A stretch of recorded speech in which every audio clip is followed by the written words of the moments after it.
We've had to schedule something remotely because we didn't talk about anything worth recording when we were together. So that's splendid. Probably best that we didn't record anything when we were together. Oh, that could have been very interesting.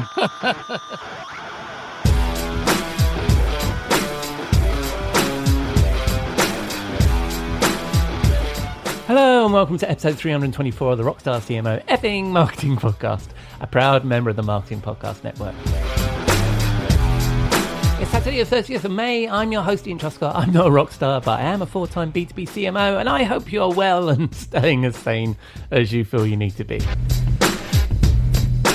The intention with this podcast is to inspire your inner marketing rockstar, and for this week's dose of marketing street knowledge, it's time for my chum Catherine McKnight from 7th Bear to join us and make her monthly visit to discuss her bear essentials before I join her colleague Robert Rose in the virtual bar, the Rose and Rockstar, for a chat about the Kayfabe of AI.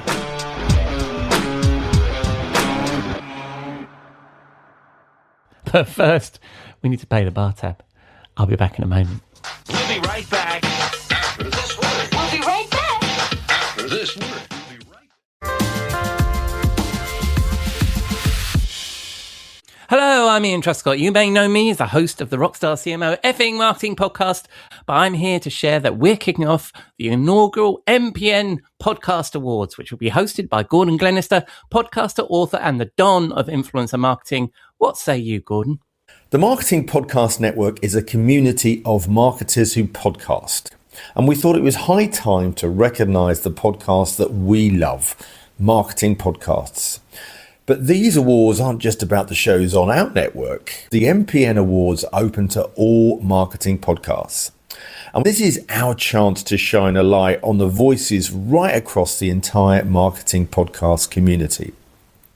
So don't delay. Enter the MPN Awards. You heard Gordon. Let us know your favourite marketing podcast and enter at mpn-awards.com or follow the Marketing Podcast Network on LinkedIn for all of our updates.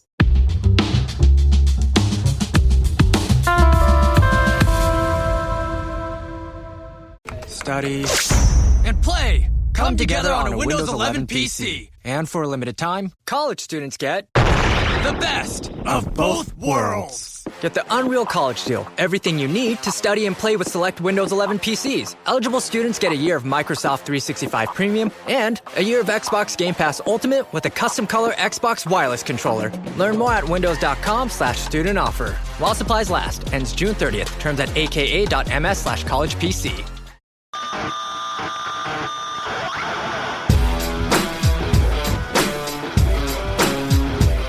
Welcome, Cassie, back to Rockstar CMO FM. How are you? I'm well, Ian. How are you? I'm doing very well. Thank you very much. And, well, we'll talk about having seen you very recently, which is cool. But how is sunny Toronto? It is. It's a lovely day here. We hit 30 degrees for the first time yesterday. Nice. After having been at 8 degrees, rainy, and horrific winds on Saturday. So, you know, that's spring in Toronto. But all good. Flowers, my garden's looking great. So super excited about that. Nice. Yes, same here. Well, we had you probably heard, we had a heat wave after you left. Right after I left. Yeah. I was happy I got out.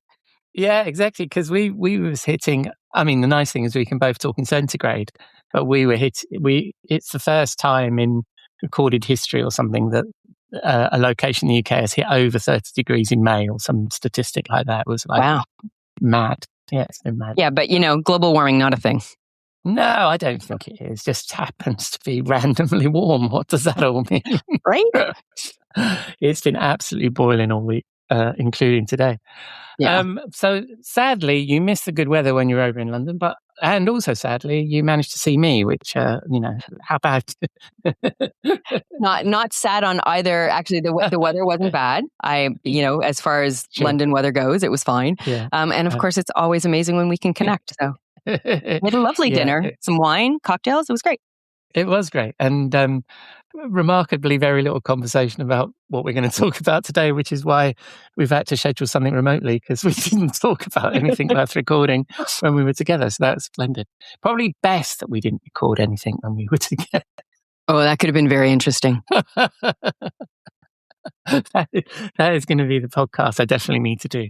But anyway, What we are going to talk about is we're going to talk about content operations in the world of AI, which is what I believe, and this is coincidental actually, because I believe this is what you were talking about in your keynote in London at the Accurate Engage event. Yes. That they dragged you over the water for.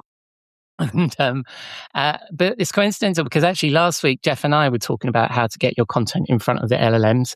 And the advice that the research we came up with, and much of the advice out there now appears to me, the fundamentals of best content operations and marketing practices you and I have been talking about for years. Well, not just you and I, lots of people for years. And actually, in the conversation with Jeff, I actually mentioned you, and I said, Kathy would love this. So I thought, we should probably talk about it. And because what we discussed was having good structured content supported by content operations worked well when you're trying to get your content in front of the LLMs. And I know it's something you've been writing about in your weekly Bare Essentials post, which we talk about most of the time on the show. So, and the most recent, well, it isn't the most recent post, but the one that caught my eye on this topic was a post called AI isn't your content problem, your content is your content problem, which is a wonderful Kathy title. Isn't it clever? And I know that you're not talking about getting content structured for the LLMs, but, just getting content structured in this headlong rush to add AI to bloody everything for the humans. But and personalization, all of that. And I thought these topics were adjacent, and so that's what I thought we discovered. Discover. You've already discovered it. We're going to discuss it this week. So where should we kick off? So, I think you hit it. It's one of those things, and some of the stats floating around that I came up with when I was doing my research and prep for the event last week is something shocking. So 91% of enterprises are using AI, but only 41 can prove even moderate ROI on that investment. Wow. And that was a 2026 research thing. So, I saw a hilarious cartoon. I think it was yesterday. It was the CEOs, and I'll send you the link. I'll find it and I'll send it to you so you can put it in the show notes. But it was something like a bunch of CEOs in a room, and like who wants AI, and we do, and when do you want it? Now. What do you want it for? We don't know. Do you still want it? Of course. Right? Like it was very funny.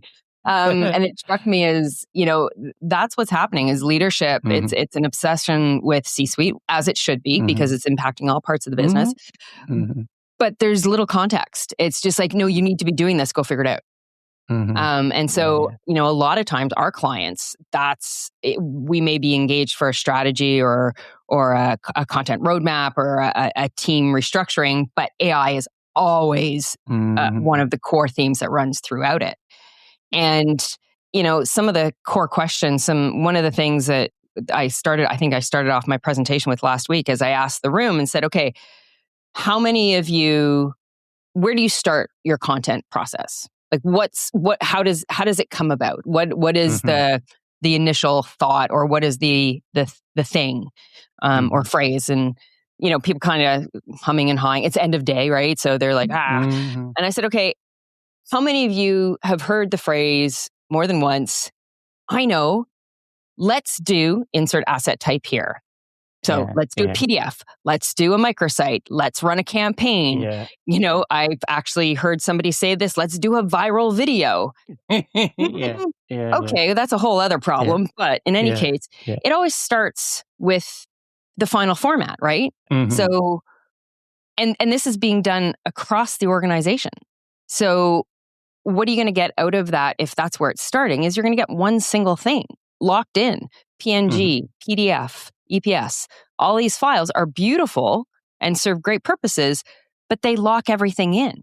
So nobody's creating, what I call a library or a bill of lading of ingredients that went into that final asset so that it can those pieces can be used in other formats.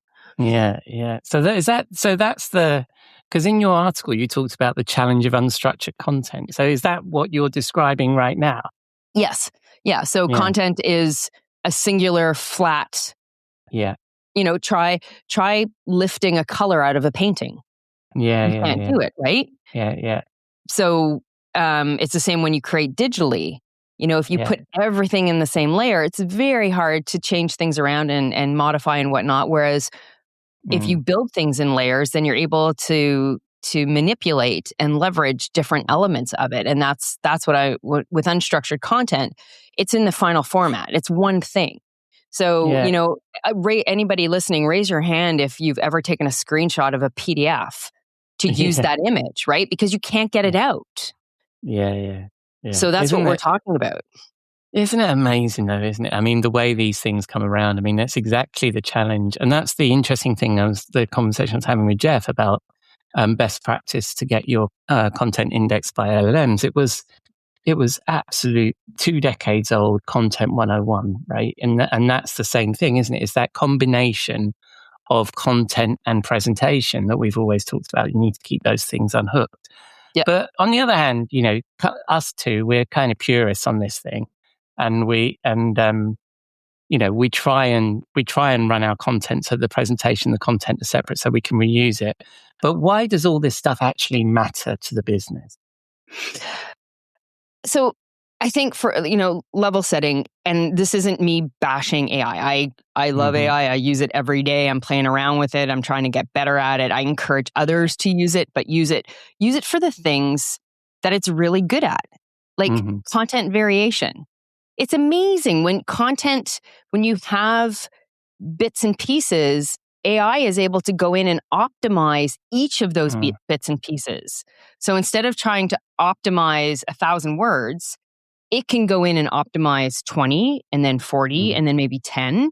And it's so much better that way, right? So let it do the content variations. Pattern recognition. So surfacing signals and different elements. It's really good at that.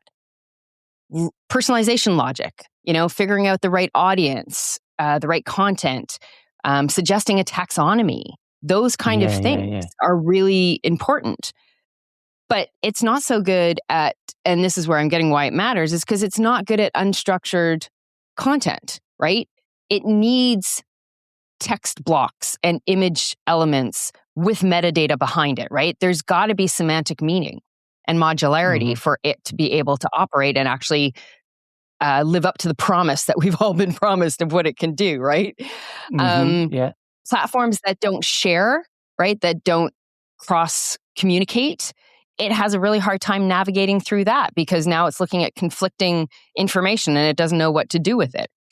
And common language. So this is another thing. So why it matters, this unstructured nature of things is, we've gone into organizations and we generally, part of our process is to interview and speak with different stakeholders, content and marketing stakeholders, right, from across the organization. So we're talking to the CMO, we're talking to directors, we're talking to creatives, we're talking to marketing, the people who do the execution of the work.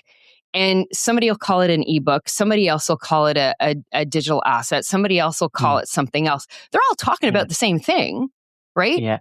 Yeah. But if internally you can't instinctively know when somebody says an ebook, oh, we've defined that and we all use the term the same way. When I say a campaign, I know it.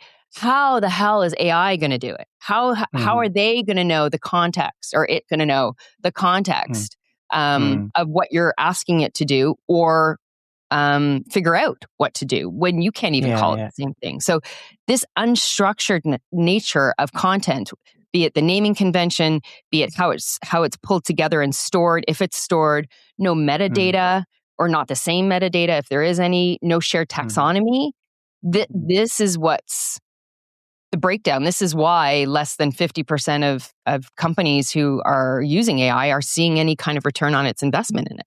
Yeah. What do you mean by using AI in content operations? I mean, it sounds to me like it's a good use case, as I think you said, for AI to actually, rather than, we've always been focused on understanding our customers, but we've never really put any effort into understanding our content. So therefore, personalization always falls flat, right? But presumably with these LLMs, you could point at a canon of content and say, figure this shit out. How is this all structured? Is that something, are people doing that in your customer base? They're trying to. I think you're being generous in when you say, we've gotten good at understanding our customer. Good point. Because I don't think we have. We've overly indexed effort on understanding our customer, yes, and not put any effort into understanding our content. I will give you that. We haven't gone deep enough, right? So, what your job title is, how old you are, and where you live. Okay, you know what? Maybe I'm not going to target, bathing suits to people living in Toronto in February, right? Okay, fine. That information is helpful in that perspective. But it doesn't give me any sense of the context of the need, which is the only common shared element of any journey is the need. Why did they come, right? There was something that prompted them. From there, you have no idea. So what are the emotions that typically go along with what we're doing? What's common triggers? All of these things, like you got to get deeper, right? And as I've said before, and I'll probably say again, this whole drive to one-to-one personalization, I think is silly. There's no need for it, right? We need to focus on foundational systems is what we call them, right? And the sooner we do that, things like process and workflow, train your teams. Don't just drop stuff in their lap and say, go. Give them the tools and train them on the tools, right? Whether that's internal, like things like voice and tone and brand, or whether it's technical. So the system, the technology that you're using, the processes, outline your governance and define ownership. And then so my view of this, and it's like a lot of marketing technology, is that it's allowed it has the potential for us to fail at scale, right? Is that if you haven't put in these basic foundational pieces, then all AI is going to do is expose how shit your stuff is. And it's going to amplify it. Yeah, exactly.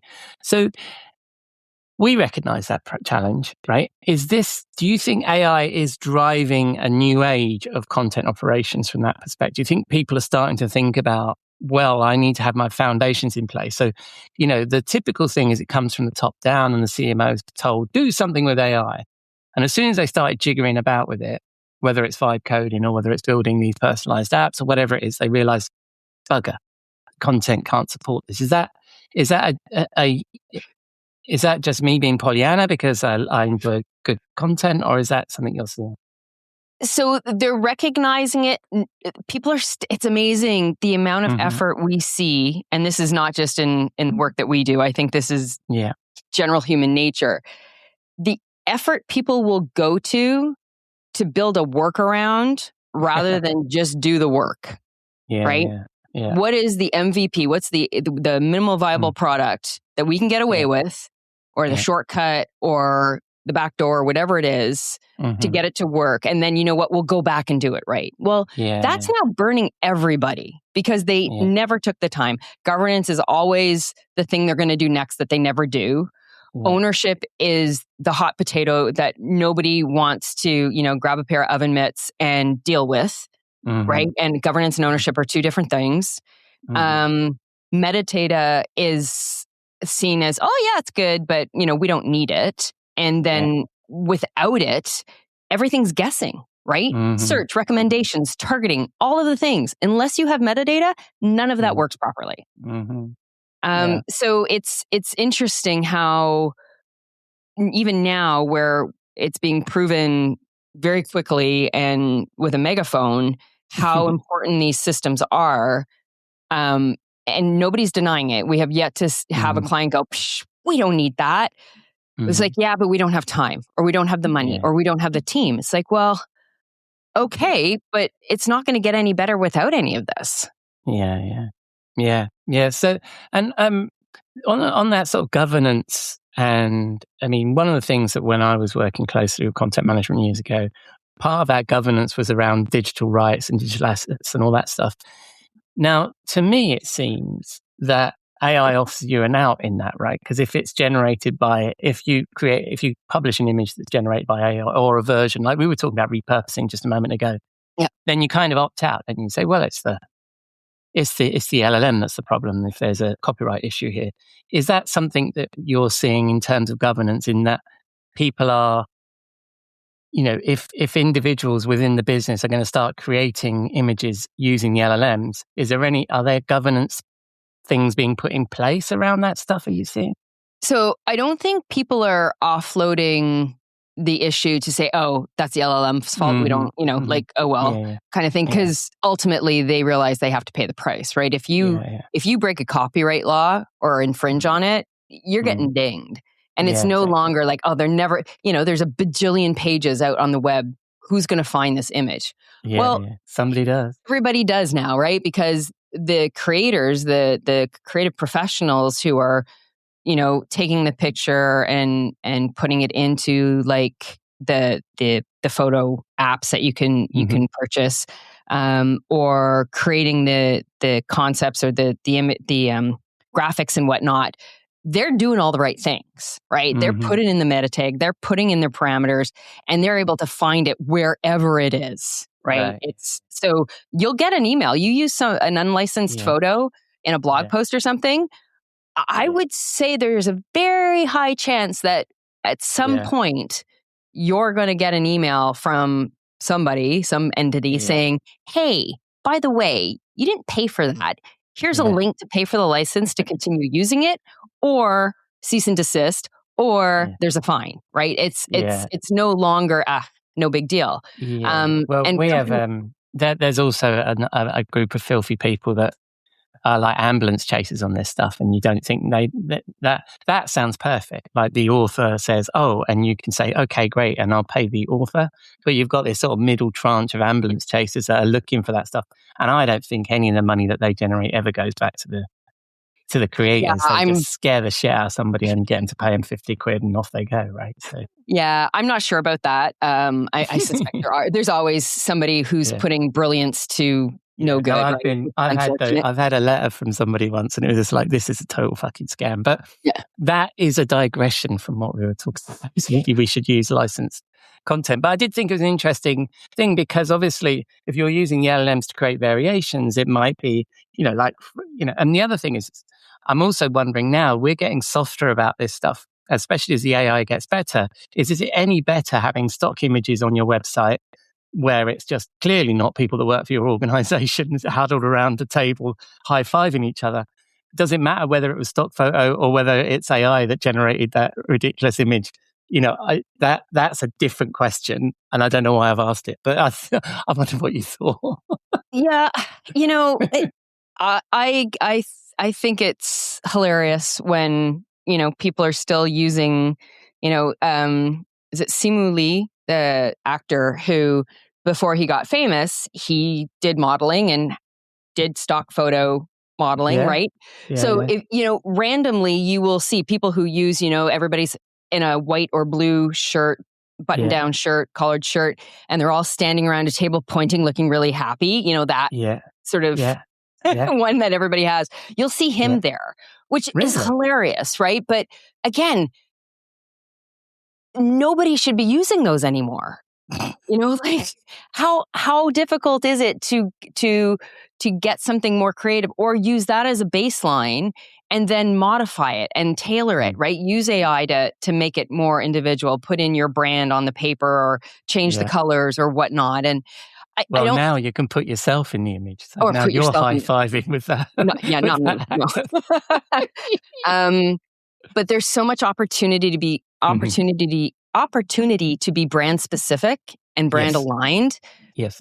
I don't think there's a need to use that stuff as much anymore. I also think, and I think it's white noise anyways. Who's looking at it? Yeah.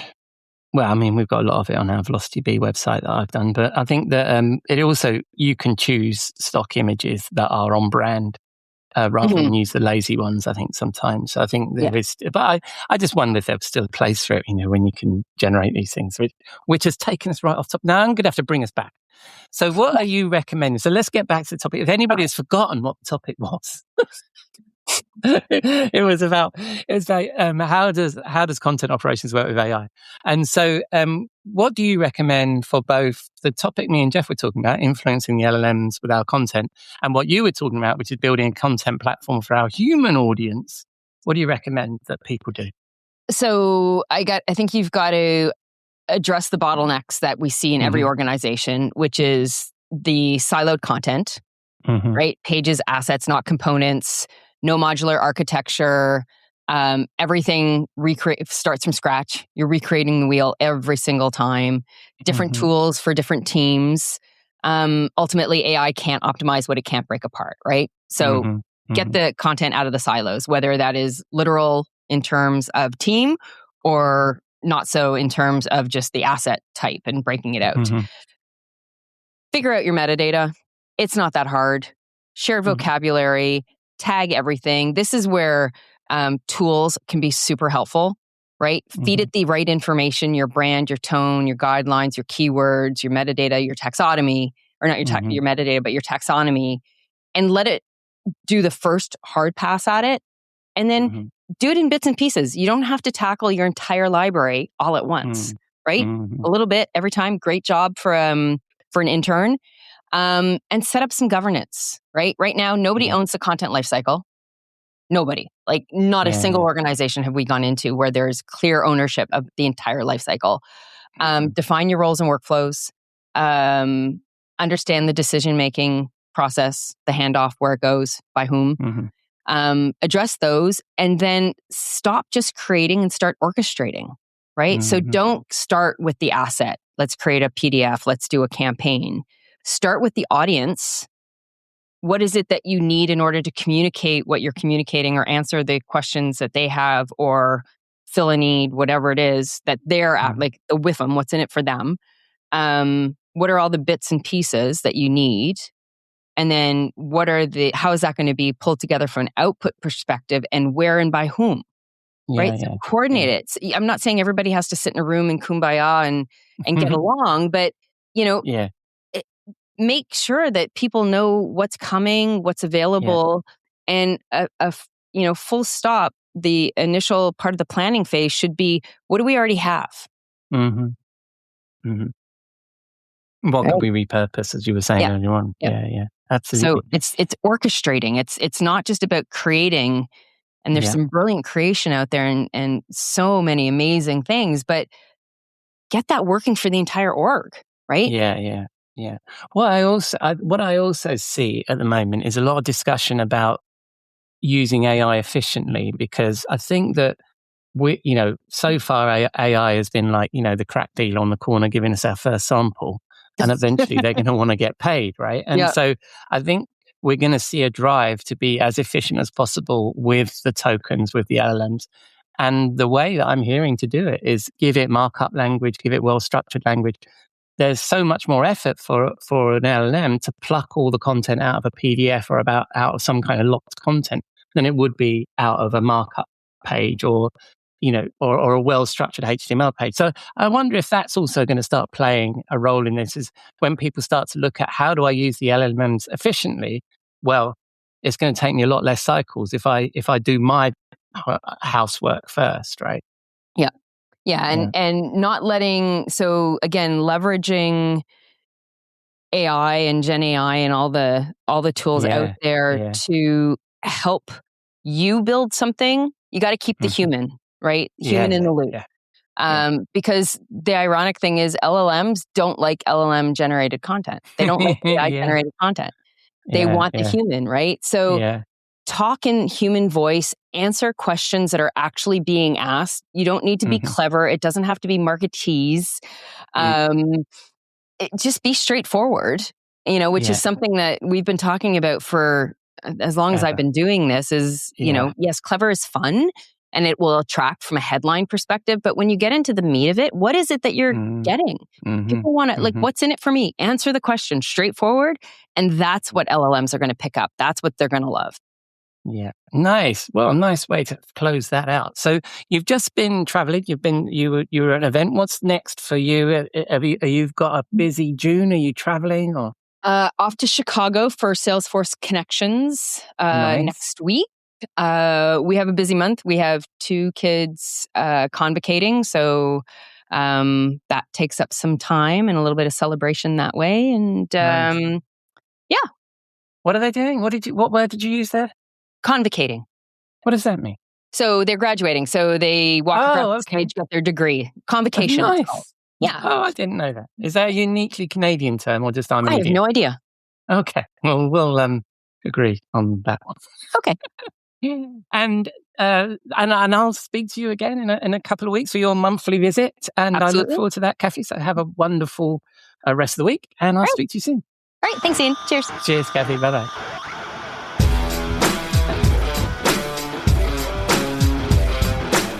Thank you, Kathy. And it seems like a lot of the discussions we have on this show, we return to the fundamentals. And you can find Kathy's weekly blog at seventhbear.com. Just click on the Insights button on the top of the screen. Right, time to wind down into the weekend and join Kathy's colleague Robert Rose in our virtual bar, the Rose and Rockstar, as I pick his brains over one of his classic cocktails.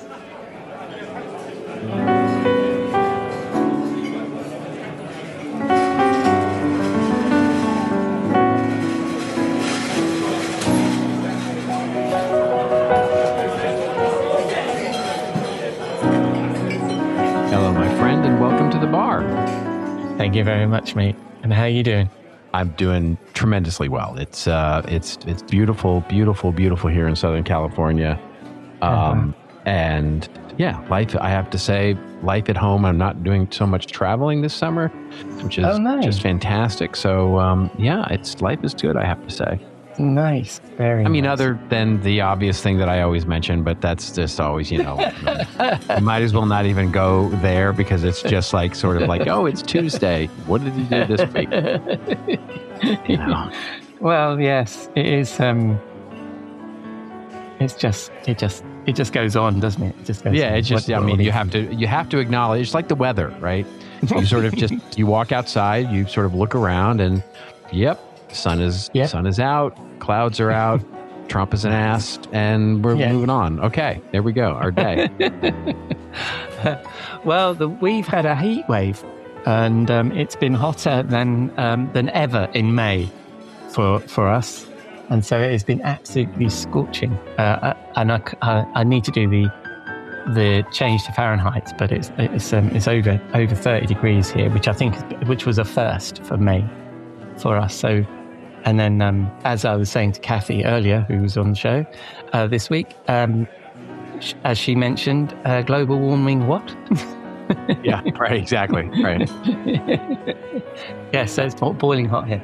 So if it's beautiful weather there and boiling hot here, what are we drinking, fella? We're drinking a fancy cocktail tonight. Yeah, it's called a bijou. I don't know if you're familiar or not. But it is a lovely, very easy to make cocktail with normal types of ingredients, but a little fancy here. And it's a gin drink, of course. Nice. So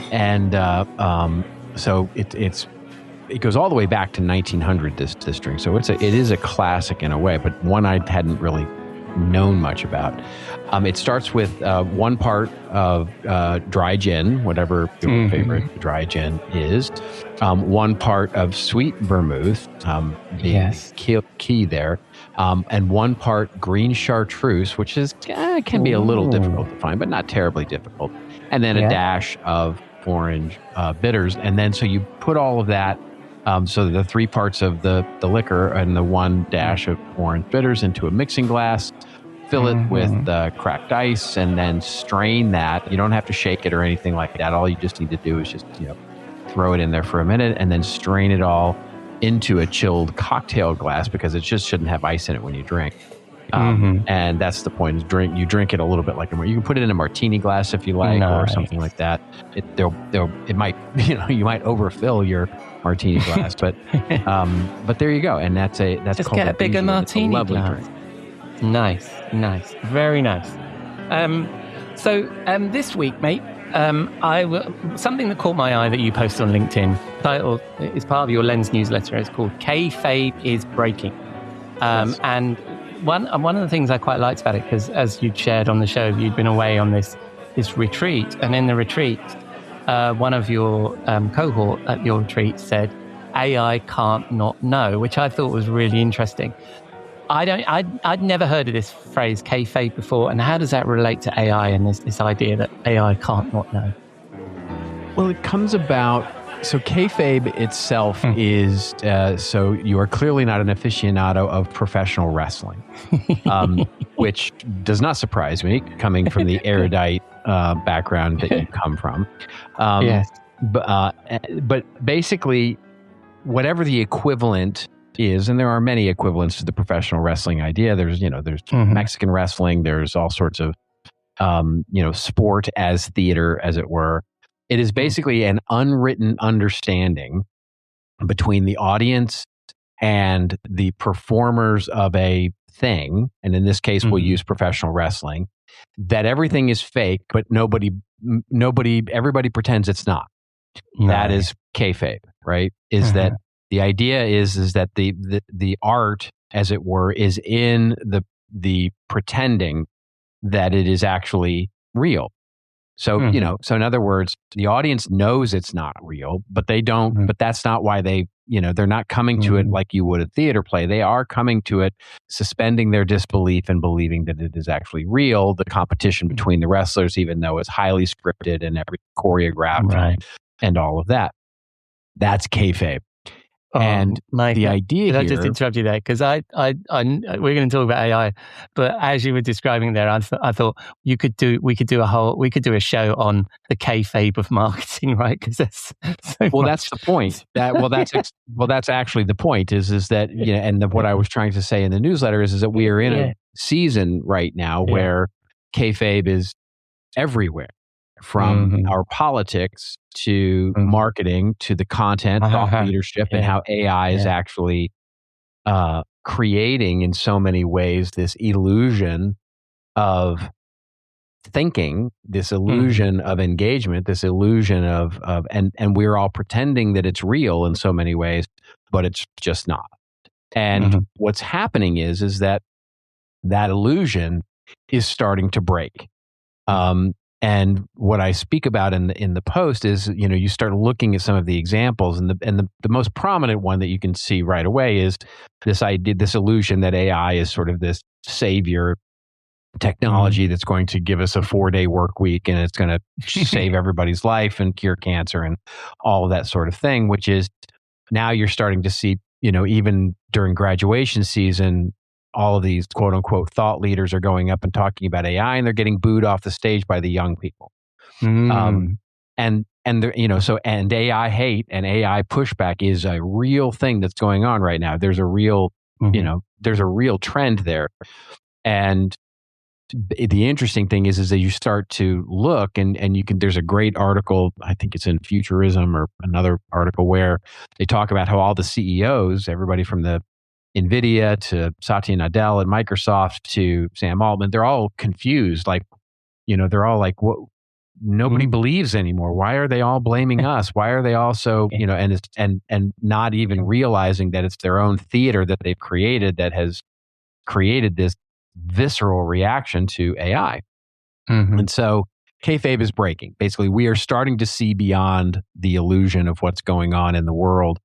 And I think it's a good thing. I think it's ultimately a good thing. And what that leads to is when we start talking about AI is how we start thinking about AI from the terms of replacement or augmentation. And, it's an interesting wrong argument. I think the either or of that. And so when we start thinking about, what the kids are reacting to, which is the replacement theory, which has been the long narrative forever, or the augmentation theory, which is basically what corporate America seems to be trying to lean in on, is it'll augment our employees and turn them all into superhero X-Men running around with superpowers of some kind. That there is a key thing of AI that this is what came out of my retreat when I was having a conversation with someone, which is AI can't not know. And what I mean by that is that you're sitting and wrestling with someone, and this happened during my retreat. It happens you just don't notice it that often. You sit with a colleague, you sit with your family member, you sit with a loved one, and the two of you wrestle with some big question, and neither of you know the answer. And the wrestling is the magic. The wrestling with you, each wrestling with it and saying, well, it's not that, but what it reminds me of is, and it could be something completely adjacent to the conversation, right? Well, thinking about this, it reminds me of Star Wars, or it reminds me of, that scene from that movie, or it reminds me of this poem that I once, and you start going down these rat holes of not knowing, and you may walk away from the conversation not having solved the original thinking going in, but having solved something different, or walking away with better questions, or that magic of not knowing and being able to move forward anyway is the thing truly that humans are good at. And that's where we can start thinking about our differentiation to the AI, independent of how young, old, experienced you are, is that AI can't not know. And part of you being a strong human is the fact that you can not know. Yeah. And I thought it was interesting when you sort of pulled at this kayfabe thread. Well, also I've got a reasonably funny story about this wrestling thing, is that I used to work for a vendor, a British vendor that sold CMS software to the WWE, or WWF back then anyway, right? Yeah. And had all the content all lined up, and the clocks were wrong because of the software being developed in the UK. And all the results got released early. Oh no. Oh, oops. Yes. So that was quite an embarrassing moment. I wasn't around at that. I wasn't in the US at that time. I was in the UK, but I heard of this, and it was like, yes. Because they actually can release the results early. Yes. Yeah. And that kind of probably dissolves some kayfabe.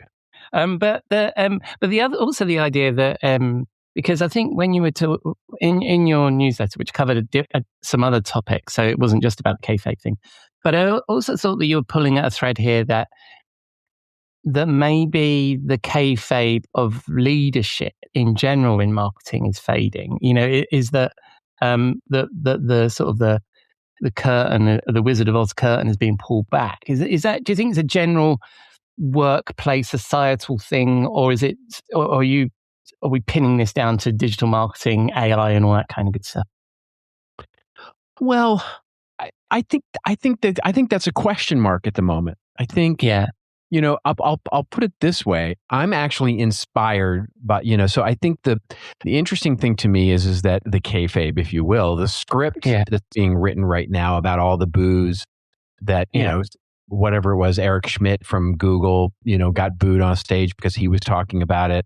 Somebody else was up there, and the response is one of the sort of narrative response coming out of this, the sort of script, as it were, is that that these kids don't get it, right? That they're, in other words, it's like, deal with it, right? You can boo, but you're going to still have to deal with it, and that seems to be the case of it. Interestingly enough, the men that are giving this speech in so many ways are basically saying, you just don't understand that I had to walk 5 miles in the snow, and now you have to, as a kid, and now you're going to have to deal with this.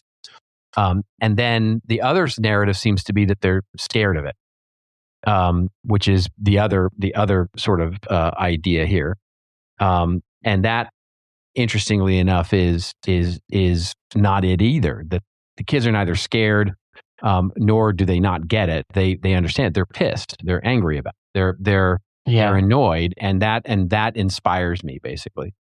Yeah, and do you think that that's? I mean, the way this argument is being classed is that if people are talking about Luddites and that kind of stuff, and this is just people trying to destroy the mills. And it's a fruitless exercise, or do you think there's something genuinely different here? I hope so. Like I said, I'm inspired by this, right? I think this is something that gives me hope that this gets to this idea of, what are we going to do about it, right? There's the sort of, we can go get legislation and limit it, and and all this kind of stuff, and there's electricity and power and water and data centers, and there's that fight happening over here, and there's the bubble. It's going to be a bubble and it's going to pop, and So there's all these things out there that are sort of hanging out there as sort of something that might have the entire thing come crashing down. And of course, all of it is probably true in some varying degree. But the thing that continues to give me hope that it won't be this sort of scared bumper sticker from a work perspective, from a creativity perspective, from a creation perspective that everybody sort of purported it to be in the early days, is I think we're seeing kayfabe break, right? I really do, for example, with music, everybody's like, oh my God, freaking out that AI music is going to replace all the regular music. It's like, no, it's really not. It's becoming a hobbyist thing, right? It's becoming something that sort of sits off on the side and it's its own thing. And it's certainly not replacing great music or great musical artists. Right. Same with AI movies and same with, AI, content creation and same with AI novels and same with, it in so many ways, it's going to become, it's not that it's not going to become noisy and hard to discern and all the rest of it, but it's in so many ways, it's not the doomsday that everybody portended it to be if we don't let it, right? And that agency is what inspires me. The agency of the kids going, no, I am not going to be part of your narrative that says that I'm meaningless, that my role in life is meaningless because I don't deserve an entry-level job in your company. I'm refusing that narrative. To me, that's an inspiring idea. And it was interesting because the other day I did something on, I think I was using Claude or something like that, and I mentioned it to my daughter, and she said, and it was just a trivial thing, just for fun, and she said, "Why did you waste water on that?" So she's got a keen sense of the resources that are being used by these tools, right? And it was an interesting thing to be responding, to be pulled up on, and for it to be phrased in that way. So I think there is this awareness in it, and she's 22, so she's probably of that same age that are booing the executives when they're on their graduation ceremonies. So I thought that was interesting, but also to pull back onto your point about the fact that AI can't not know, but humans can not know. That is a self-regulation thing, isn't it? Because it's when you're in conversation, to use, it's not really a conversation, but you know what I mean. When you're in conversation with Claude or something like that, you need to manage that relationship. You need to manage that interaction and realize what it is you're dealing with, because I think people are being led astray by it. But you said the word which is important, which is relationship. Because here's the thing. When you're thinking about and you're having this conversation in not knowing, it is often, not always, but it is often with someone else. And that is a relationship that is managed in that moment. It might be somebody you just met on the street, right? And you're not knowing where the location of the nearest, fast food joint is, right? And you're both trying to work it out as you have this conversation. But there's something that happens, and we all feel it, right? You all feel like you meet somebody on the street that you've never met in your life, or at a conference or whatever, and you're both struggling to work something out that you don't know. And when you're struggling to do that, these random thoughts come in, and you start using that as fodder for your conversation, because it gets weird and awkward if you don't talk, right? And so you're having this conversation with someone, which is non sequiturs, it's working stuff out, it's figuring it out, and you may walk away from each other not having figured out where the fast food joint is, but having had a valuable, enriching conversation as a human as a result of it. AI can't do that. No.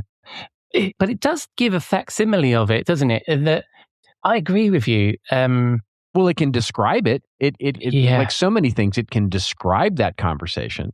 Yeah, it but can identify that conversation, but it can't have that conversation. Right, but what I mean is exactly what you're saying. You have this back and forth with a human being, and you're trying to figure something out, and that process, a bit like flow or something like that, is a great place to be of figuring that out. But I think sometimes also the LLMs give us that impression that we're figuring out something together, but it's a facsimile. It isn't the real thing. That's right. Yeah. Cool. All right, mate. Well, if people are looking for the actual real thing, where might they find that? Well, they'll find it on my newsletter, which is, of course, my little Substack, which is Seventh Bear Lens, Substack.com. I actually have another domain that I'm always getting at the top of my head, but it's I can tell you. I can't remember it off the top, so I'm not going to try and remember it now. I can tell you. It's rrlens.com. That's it. That's you've just nailed it. Thank you for remembering. That's all right. I do this every week. I might be shit at it, but I remember some things. And so we'll find you at rrlens.com, which is your newsletter, and also at seventhbear.com. And when people spin the dial on the interwebs, where are they going to find you, mate? They're going to find me on LinkedIn pretty much all the time. And will I see you in the bar next week? Of course you will. I look forward to it, mate. I'll see you then.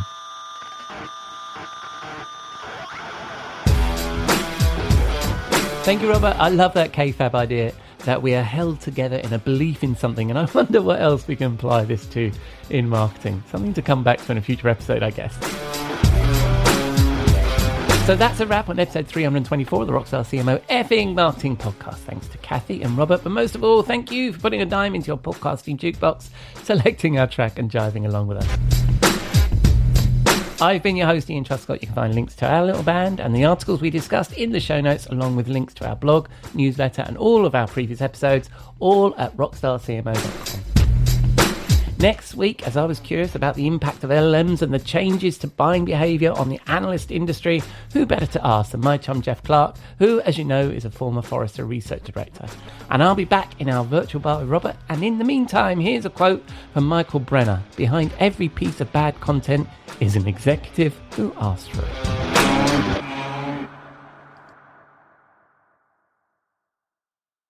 You may know you're listening to this show along the Marketing Podcast Network, but did you know there are other great shows on MPN to help your business? Heather Eck hosts an amazing show called Your Radiant Spirit. Heather, tell listeners about the show. What if the colors you're drawn to, the creative urges you ignore, and the quiet intuitive hits you brush off are actually trying to tell you something? Your Radiant Spirit is the podcast that helps you listen and live with greater clarity and purpose. And where can people subscribe? You can find and subscribe at heathereck.com/yourradiantspirit, on marketingpodcast.net, or search for it wherever you get your podcasts. You heard her. Go subscribe. This podcast is heard along the Marketing Podcast Network. For more great marketing podcasts, visit marketingpodcasts.net.